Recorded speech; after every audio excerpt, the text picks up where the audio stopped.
স্পষ্টভাবে বলতে চাই আমি ছাত্রদের সাথে একাত্ম প্রকাশ করছি এবং ছাত্রদের দাবি দেওয়া মানে আমাদের সকলের দাবি দেওয়া। আমরা ইতিমধ্যে বিভাগের এখতিয়ারভুক্ত যেই পদক্ষেপ নেওয়ার মতো এখতিয়ার রয়েছে বিভাগের পক্ষ থেকে ততটুকু সবকিছুই আমরা নিয়েছি। আমরা প্রক্টরকে জানিয়েছি, ডিনকে জানিয়েছি, বিভাগীয় সকল কার্যক্রম, ক্লাস, পরীক্ষা সকল কিছু থেকে ডক্টর সুদীপ চক্রবর্তীকে অব্যাহতি দেওয়া হয়েছে। আরো কিছু এমন কিছু বিষয় দাবি দেওয়া আছে যেটা বিভাগের পক্ষে এটা নেওয়ার এখতিয়ার নেই, এটা নেবে আমাদের বিশ্ববিদ্যালয় প্রশাসন। আরেকটি বিষয় যেটা অনেকের মনে প্রশ্ন এসেছে, শিক্ষকের ব্যক্তিগত রুমে তালা দেওয়ার প্রসঙ্গ।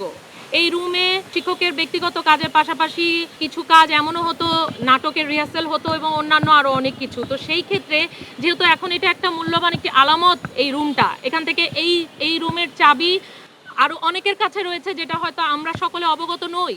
সুতরাং এটার সেফটির জন্য, নিরাপত্তার জন্য পরবর্তী এটার যেন এখান থেকে কোনো আলামত মিস না হয়ে যায়, সেই কারণে এই বিষয়ে আমরা কিন্তু আগের তালাটা খুলিনি। আমি একটু পরিষ্কার করে বলতে চাই, আগের তালার উপরে নতুন একটি তালা দেওয়া হয়েছে যাতে করে এখান থেকে কোনো গুরুত্বপূর্ণ আলামত নষ্ট হয়ে না যায়, অন্য কারো কাছে চলে না যায়। আমি কি বোঝাতে পেরেছি যে আমরা তালাটা এই অর্থে দেইনি? এখানে আরেকটা তালা ঝুলানো হয়েছে, এটা পরবর্তী পর্যবেক্ষণের কারণে, ইনভেস্টিগেশনের কারণে।